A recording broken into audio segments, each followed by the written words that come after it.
I want to start with a question that lives in the back of most of our minds. This is, how do we prepare for a world that refuses to stop changing?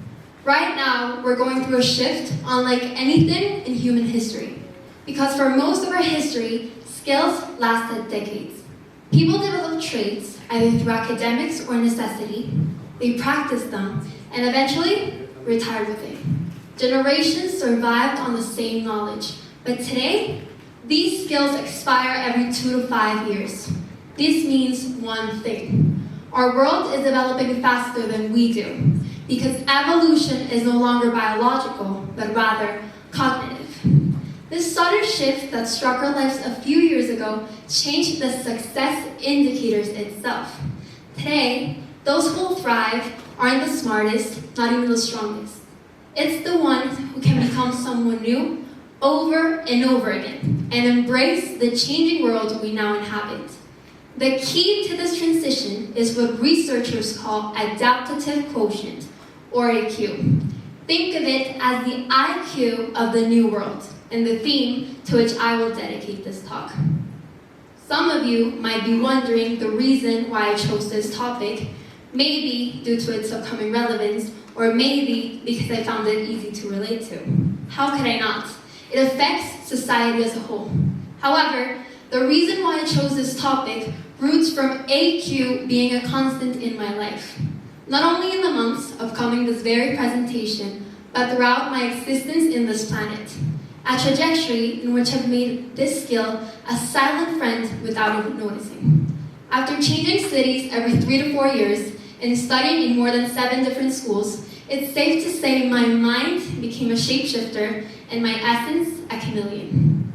Time taught me that change was not a harming interrogative, but rather a necessary mentor who raised me like no other. For me, AQ was like a muscle, one that I'm sure has been exercising for many of us since we can remember. However, it wasn't until recently when I thought that this constant in my life could also become the greatest protector in my future. But wait, why does this matter so urgently? Because the world is changing faster than our systems can respond. And it's not just me saying it. Harvard, McKinsey, and Global Skills Summit have delivered a blunt message. Incoherence now resounds in our actions, because the skills we're teaching don't match the world we're building.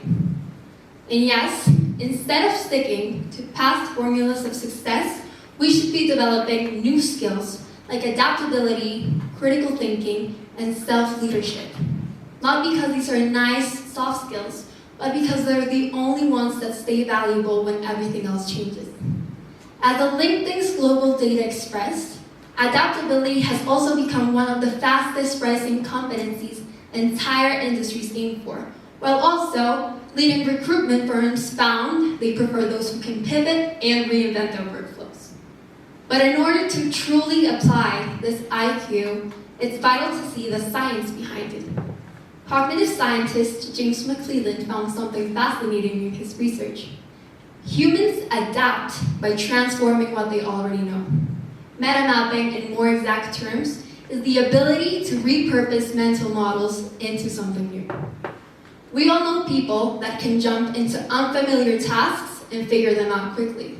Well, this is why. Because their intelligence is based on flexibility rather than knowledge. However, when we shift too far from our natural domain, we experience the pivot penalty, also part of this, which makes our performance slow before making it grow. I want to ask you another very important question. If adaptability is so important, then why are we struggling? Believe me, I've asked myself this question 1,000 times, when the answer is actually pretty simple. Because we were trained for certainty. We grew up with the idea that success comes from mastery. We choose a subject, understand it deeply, and rely on it throughout our life. However, this mastery is no longer the finish line, but rather a temporary checkpoint. With this, we now need the ability to unlearn old assumptions, relearn new approaches, and match our identity to the new realities. In this environment we now live in, The question to our children is no longer, what do you want to be when you grow up? But rather, how many times are you willing to become someone new? As Salim Ismail stated on his book, Exponential Organizations, our intuition expects the world to change at a steady, constant speed, when actually, we're in an exponential era, in which the technologies have created a gap between our institutions and the explosive reality of the present. So, we know adaptability is no longer an advantage, but a requirement. So let's focus on how to build this AQ in simple, brief steps. First, curiosity, which is the door to adaptability, as in every new thing you learn, a new connection is created in the brain. With this, the fastest you can make sense of unfamiliar situations. Second, upgrade how you see yourself. Be honest. When you experience something difficult, does your mind instantly say, well, I'm just not good at this? Well, the key is shifting this mindset from I don't understand this to I don't understand this yet. Third, learn how to bounce instead of break. With this, we create resilience from setbacks, and also we allow ourselves to look beyond what we know and explore what's out there. Fourth, determine what's relevant and forget the obsolete in real time. Also known as unlearning is the ability to be a beginner once again. And this is not weakness. It's one of the most adaptable things you can do. Fifth and final, stretch your comfort zone and borrow other people's brains.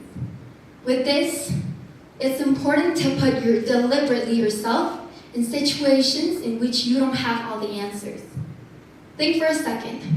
How often do you ask people that think differently from you for their honest opinion? Well, in order to develop this skill, you must put your comfort zone away from your own hands and really do a change. Think for a second about the world we're stepping into. The ground is moving, technology is accelerating, and systems are rebuilding. So I want to leave you with this. Evolution is no longer about survival of the fittest. It's become survival of the flexible. And the future will belong to those who can become someone new over and over again. Thank you.